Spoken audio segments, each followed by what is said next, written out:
Bonjour à tous, bonjour Nathalie Arthaud. Bonjour. Comme chaque week-end de la Pentecôte, Lutte ouvrière organise sa fête annuelle. Est-ce que cette année, vous avez le sentiment que le climat social est plus lourd que d'habitude, que les autres années? Je me réjouis, moi, qu'il y ait une mobilisation, qu'il y ait cette contestation contre la loi El Khomri, parce que, vous savez, ça fait quand même 4 ans que le gouvernement accumule les mesures anti-ouvrières. Enfin, je ne vais pas en faire la liste, mais il y a eu les accords de compétitivité, il y a eu ce cadeau de 41 milliards fait au patronat, la généralisation du travail du dimanche. Là, c'est une démolition du droit du travail. Il y a enfin une réaction du monde du travail, et c'est une très bonne chose. Et je sais bien que le gouvernement a clos le débat parlementaire d'autorité avec l'article 49.3, mais il n'a pas enterré la mobilisation. Voilà, et la semaine prochaine, il y aura effectivement, enfin la semaine prochaine, demain déjà, une grève des routiers, après-demain des cheminots, et puis 2 grandes journées. Eh bien, j'espère qu'il y aura du monde dans la rue, parce qu'on peut encore faire retirer cette loi. Vous pensez que le gouvernement peut encore reculer? C'est une question de mobilisation, comme à chaque fois. Comme à chaque fois. Moi, je me souviens, en 2006, Villepin avait fait voter le CPE et y compris l'avait promulgué. La mobilisation avait continué et finalement, il l'avait abandonné. Donc voilà, c'est une question de rapport de force. Et vous savez, cette mobilisation, elle dure. Elle dure depuis 2 mois et demi. Il y a une grande majorité des salariés qui sont opposés à cette loi. C'est ça la réalité. C'est vraiment un déni de démocratie que d'essayer de la faire passer en force. Donc moi, j'espère qu'effectivement, la contestation, elle va se poursuivre. C'est un déni de démocratie. Cela dit, le 49.3, il est dans la Constitution. Oui, mais y compris si cela avait été voté par les députés, par la majorité socialiste, moi j'aurais considéré cela comme une caricature de démocratie. Quand on sait que l'écrasante majorité du monde du travail est contre cette loi, quand on sait que les premiers concernés ne l'acceptent pas, comment peut-on se prétendre les représentants de la nation et faire l'inverse? C'est ça la réalité. Alors moi, ce que je sais, c'est que ce projet de loi, vous savez, il s'appelle El Khomri, mais il devrait s'appeler Gattaz. Parce qu'en fait, il a été écrit sous la dictée du grand patronat. Pierre Gattaz était là la semaine dernière, il le trouve vide de tout. Mais parce qu'il n'y a plus rien dedans. Parce qu'il n'y en a jamais assez. Parce qu'il en veut toujours plus, parce qu'il préférait la première mouture. Mais la réalité, c'est que c'est toujours effectivement une loi qui va faciliter les licenciements, qui va donner encore plus de pouvoir au patronat. Vous savez, les patrons, dans les entreprises, dans les petites, mais dans les grandes, ils ont beaucoup de moyens pour s'asseoir sur le code du travail, et ils le font. Dans bien des entreprises, les heures supplémentaires ne sont pas payées parce que tout simplement on ne compte pas les heures, tout simplement, et puis les mesures de sécurité, et puis le code du travail est violé, mais en permanence. Mais là, ils auront encore plus de pouvoir. Donc voilà, c'est effectivement une réforme, encore une fois, anti-ouvrière. Donc il faut s'y opposer. Est-ce que vous pensez que tout est acheté dans cette loi?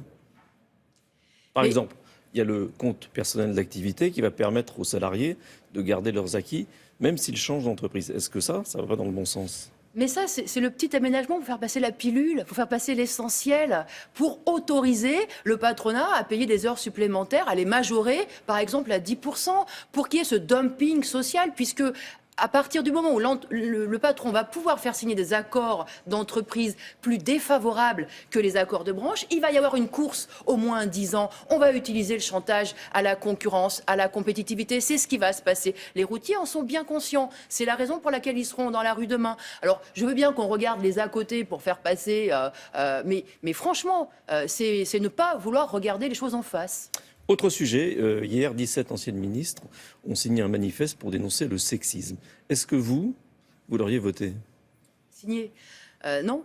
Non, pas du tout, parce que, bon, Lutte ouvrière, nous sommes connus pour être de ceux qui ont toujours combattu contre le sexisme, contre les violences faites aux femmes. Ça, je crois qu'on n'a plus à faire nos preuves là-dessus, mais parce que, tout simplement, je ne compte pas sur ces dirigeantes de partis politiques pour combattre pour les droits des femmes. Parce que, moi, je l'ai lu leur tribune. Alors, elles expliquent qu'elles ne se tairont plus. Mais pourquoi se sont-elles tues ? Parce que voilà, elles voulaient pouvoir mener leur carrière sans froisser personne, sans se mettre personne à dos. C'est ça la réalité.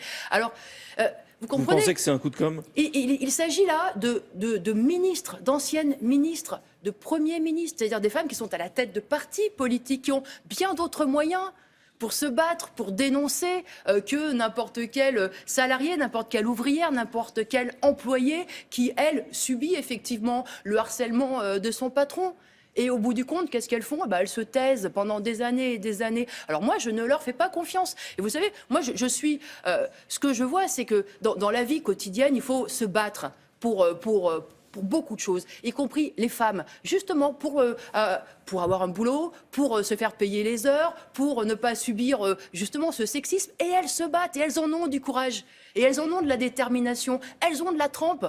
Alors voilà, moi je fais confiance à ces femmes des classes populaires pour mener le combat pour les droits des femmes. Autre sujet, Arnaud Montebourg sera ce soir, cet après-midi, au Mont-Beuvray, sa traditionnelle montée du Mont-Beuvray. Est-ce que vous faites une différence entre Arnaud Montebourg et le reste du Parti socialiste et François Hollande, par exemple?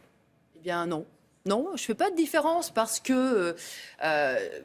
vous savez, ils sont un certain nombre. Il n'y a pas qu'Arnaud Montebourg, il y en a d'autres, les frondeurs, qui sont dans une espèce d'opération de blanchiment. Ils veulent nous faire oublier leurs responsabilités passées dans la politique anti-ouvrière de Hollande. Mais moi, je me souviens de ce que Montebourg a fait au gouvernement. Je me souviens qu'il a finalement validé toutes les fermetures des grandes entreprises, celles de PSA, par exemple, Aulnay. Je me souviens qu'il a, y compris accompagné les reculs sur les droits de la retraite, ces accords de compétitivité qui ont permis de baisser les salaires. Donc vous serez candidate à la présidentielle, même s'il l'est lui-même. Donc, alors écoutez, alors là, c'est même pas une question que je me pose, si vous voulez. Parce que moi, j'ai envie de dire aux travailleurs, ne faites pas confiance à ces gens-là. Il n'y a aucun crédit à leur apporter. On les a vus au pouvoir, ce sont les mêmes, et quand ils reviendront au pouvoir, ils gouverneront toujours au profit de ceux qui tiennent les manettes dans cette société, c'est-à-dire ceux qui ont le pouvoir de l'argent, du capital, de la bourgeoisie. Donc non, c'est le camp des travailleurs, et je me présenterai pour faire entendre le camp des travailleurs, leurs intérêts, leurs programmes, et de leur dire aussi que leur sort changera s'il y a des luttes collectives, si nous nous levons à nouveau pour nos droits. Merci, Nathalie Arthaud.